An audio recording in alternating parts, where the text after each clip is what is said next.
into easy generalizations and impressions and evaluations. A deep diagnosis of ecumenism is a must. I am not a medical doctor to make this diagnosis, but as a person who has some sort of experience in the ecumenical movement, I would like to highlight the following points.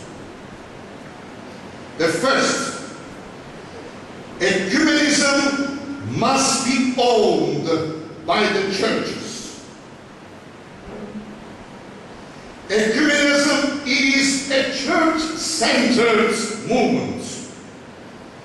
The churches should play an avant-garde role in ecumenism. The churches should take the front seats and not the back seats in ecumenical movements. Second,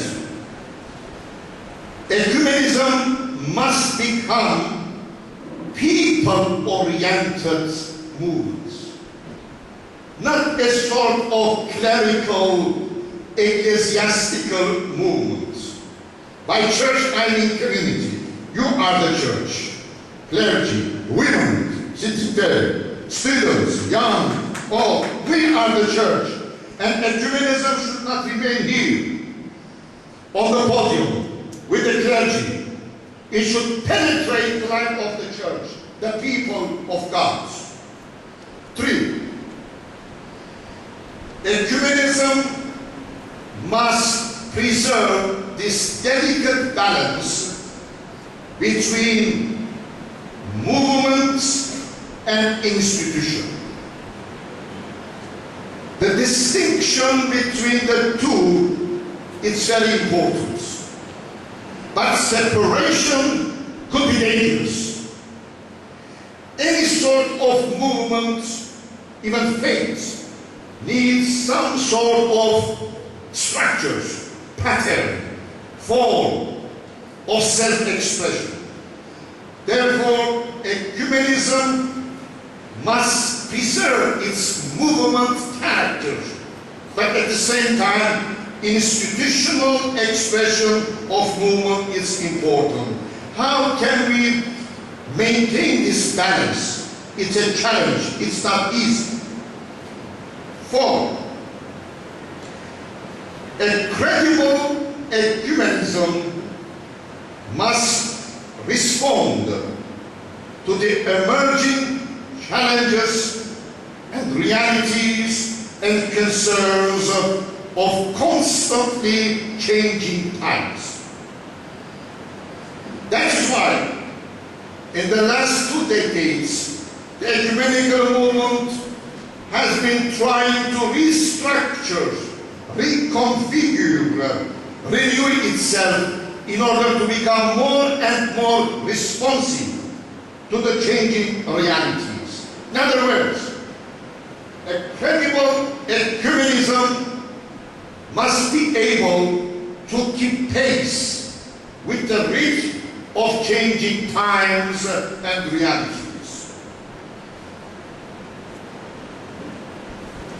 Number 6, the ecumenical movement needs a clear vision. What is our perception of ecumenism? What the ecumenism is for? What is the raison d'etre of ecumenism? It started being as a movement for the visible unity of the church. Today, some churches have different understanding of ecumenism. Therefore, I see a prevailing confusion in respect to the vision of ecumenism. Today, ecumenism needs to articulate clearly its vision. And now I would like to move to other aspects of present-day ecumenism. That is to say, what kind of ecumenism we need for the 21st century. I highlighted some of the dimensions of any serious attempt in respect to diagnosis of the present-day ecumenism. But the question is, what kind of ecumenism we as the churches participating in the ecumenical movement need? Let me again highlight a few points. Number one, we need an ecumenism that brings the churches out of themselves. Any church should challenge any attempt that leads the church to self-isolation, to self-sufficiency, to self-containment. The church is an open reality. The church is not an institution.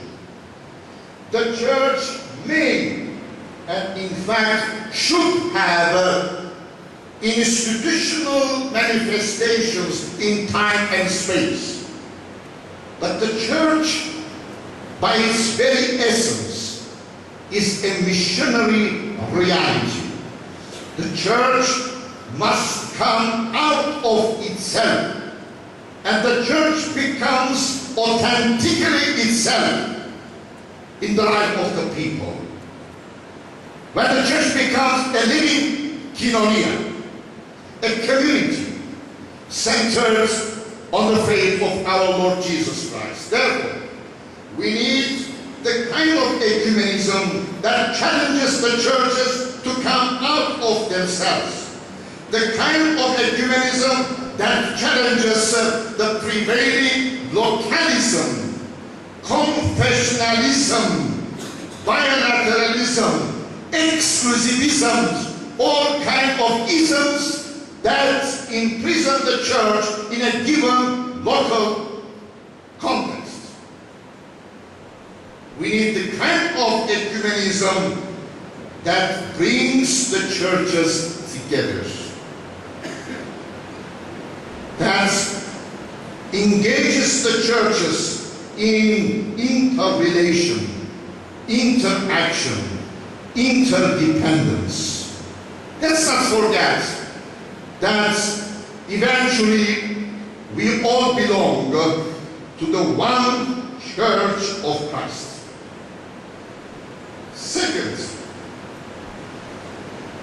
we need the kind of ecumenism which considers the Christian unity as its raison d'etre. Well, in the past decades, many concerns led the ecumenical movement to make certain issues as its priorities. Issues related to moral, ethical, and social aspects of our life. I don't think that we should ignore the importance and the relevance of these issues. But at the same time, I do believe that the visible unity of the church must remain at the heart of the ecumenical movement. By unity, I understand also mission.